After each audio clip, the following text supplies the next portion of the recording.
Being an adult means being a superhero. Actually, kind of, yeah. To any kid who sees an adult, Yeah. it's mysterious and you have to wear costumes to go to work. Good. Do I look like a normal Happy? person? You do. Almost look human. Good, the disguise is working. I love Oh, you. baby. Oh, Pixie is the saddest sad right now. She's so sad.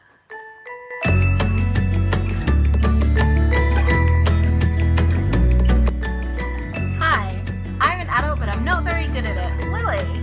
And I'm the Tolkien fangirl your parents warned you about, Jenny. And welcome to Lesbianswers. Do you have LGBT questions? Because we've got Lesbianswers. What are we talking about today, Jenny? Today we're talking about how to be an adult. Because we're so good at that. How to fake being an adult until most people think that you're successfully adulting, which honestly I feel is basically the point of what we're going to talk about today. Yeah. No one else is an adult. We're all faking it. Everyone turns out to be pretending, but I felt for a really long time that like everyone else kind of knew what they were doing and I was just the only one who was like flailing and crying. But like no, it turns out everyone's flailing and crying. And not only that, while I was flailing and crying and thinking everyone else was fine, everyone else was looking at me and thinking I was fine and not flailing and crying. It's so Like, weird. You mostly look like a really together person from, What the fuck? I know, from outside of like the people that get daily texts. Okay. When you get daily text level, we know that... You know that I'm a broken mess of a human being. Pretty much. But everyone is a broken mess of a human being. So you just have to find people whose broken mess of human being fits nicely with your broken mess of human being, and then, like, love happens. You end up comparing your blooper reel with other people's highlights reel. So my blooper reel is just me, like, hyperventilating and taking a lot of medication to stop me having daily panic attacks. But, like, what other people are seeing is my highlights reel, which is me having, like, 3 degrees from excellent universities and holding down professional jobs. I do work really hard at stuff, and in some ways I am really good at putting on the outward appearance of being an adult, but like also sometimes I have a spoonful of peanut butter for supper, and sometimes I don't do laundry for a month. Tell me about your experience of like putting on an outward appearance of being an adult while internally not necessarily feeling like one. So like I think I come across really well as an adult. Oh, yeah. Because if I meet strangers and you talk about basic things, I can throw in the fact that like I own a house. I own actual property that I'll be paying for like 35 years, but it's mine. I have a job. When you say the job title, it sounds like a career, as in it's not working in Tesco's. I'm responsible for the lives of 2 cats and partially responsible for the life of my flatmate who is called Cat. What I do have is that constant like, but are we sure? But are we sure? So it's more like a doubt than a like saboteur. am I doing this right? I had to do some scary things recently. I own my own limited company, which means I have to do tax things for it that aren't just all sorted out for me already by the Inland Revenue in their lovely nice way of just taking money and saying, hey, we're happy that we've just taken this amount. And I had to fill in forms, and there was a guidance document and everything, like it was all really well set out, and the entire time I was going, I'm filling this in pen. Is this? Are we sure? Not everyone sees that whole are you sure? Your inner saboteur, your inner self-doubt. Yeah. But also, I can do a lot of adult tasks because I've done them. Like paying bills. Yeah, like when you're 18 and you move to university or whatever and you have to deal with like setting up an account with a phone company and paying a bill and whatever, like it feels weird and scary because you haven't done it before. 10 years later when you're 28 and you've moved house and you've lived alone for years, when you like change electricity supplier, you just make a couple of phone calls and it's not a big thing. And first phoning up when you're 18 to like get your student bank account, and you phone up and you're like, hi, I'm going to go to uni and I need an account, and I was wondering, what do you have student accounts? What do I have to do? And it comes across as you're asking questions, but they need to, like, you want them to tell you, yes we have this student account, it comes with this, and you just want to agree, and that's all you want to have to do for it. Like, when you're a kid, fundamentally it's about wanting someone else to take responsibility for stuff. And you might think that you want to take responsibility, but I think when people say they want to be older, they want to be an adult, what they mean is that they want, like, the freedoms and they want the pleasures of being an adult, which exist, right? And you do want the freedoms and pleasures of being an adult. Being an adult is quite often this awful cycle of, I have to go to a job to earn the money so I can then afford to do the thing that I'd want to spend my time with, but now I can't do the thing because I spent all my time in the job to earn the money, and now I'm tired and I'd like some potatoes and then I'd like to go to bed. There's some great things about being an adult, and when you actually have the time, you get to start weird web shows with your friends. Yeah. I get to have cats. Yeah. So, like, genuinely, I've said earlier, I bought a house so that I could have cats. Yeah, but anyway, it's a lot of doing stuff that you won't want to do because, you have to. And it's also, a lot of growing up is just realising that you don't have to do stuff. Yeah.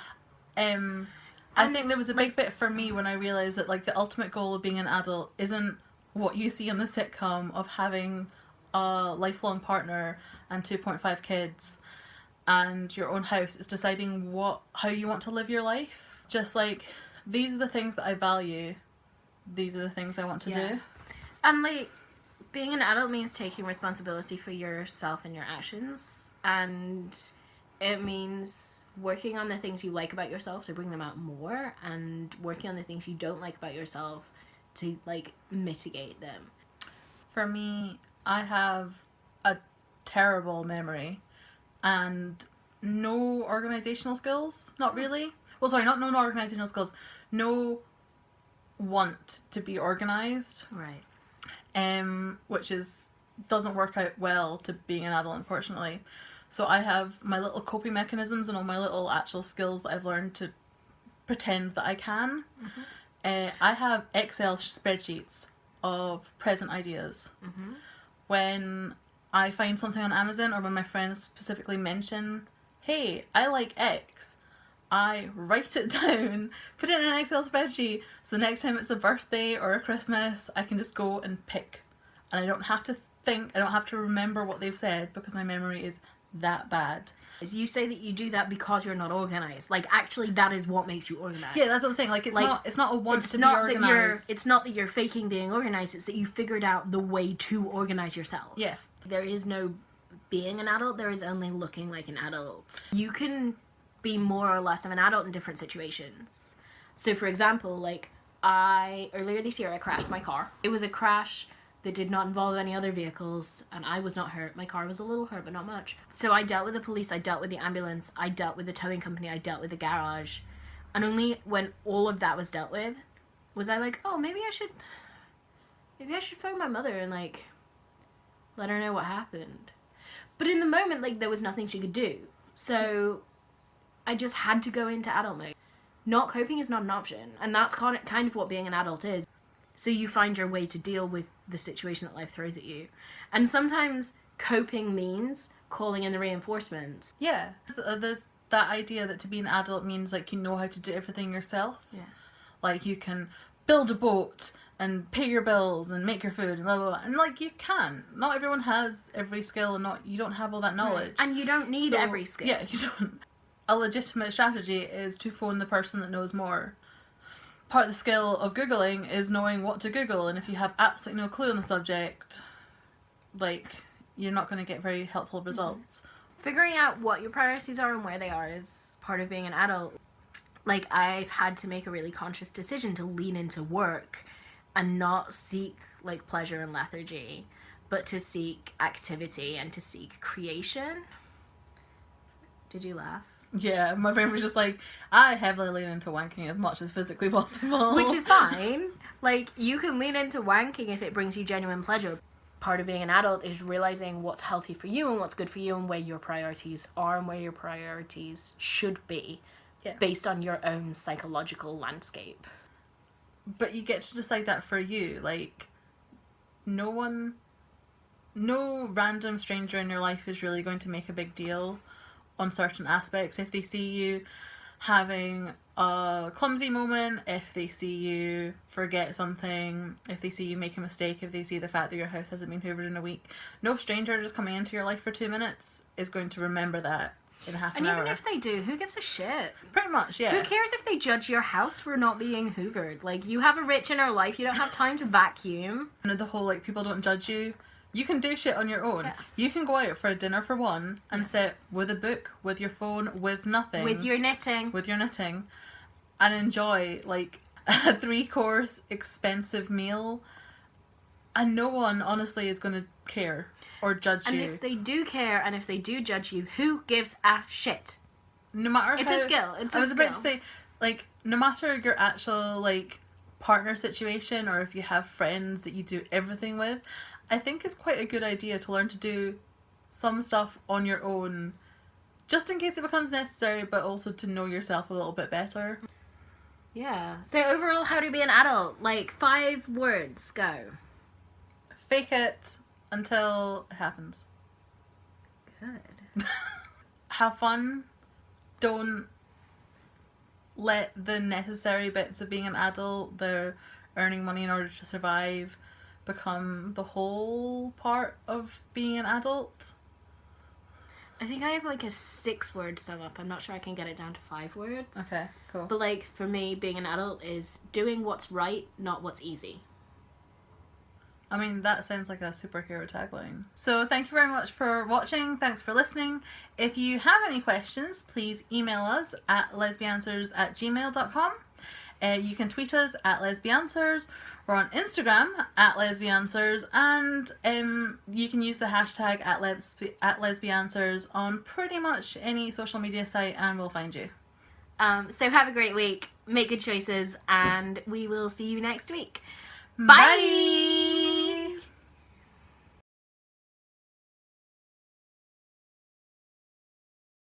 So there's a certain child who we both know, who when she was about 3 or 4, like, looked at me very seriously and said, "Lily, you are a grown-up, but you're not old, because you don't have lines." I mean, that was sweet that she thinks she don't have lines. I'm sorry, I just... The library is closed, Jennifer. Remember how last week when we were filming and we were like, how are we different? And you were like, I'm nicer than Lily. And I was like, Jenny's nicer than me. I'm nice. I also have a horrible sense of humor. Yeah. You're gutted, rotted. Gila monster.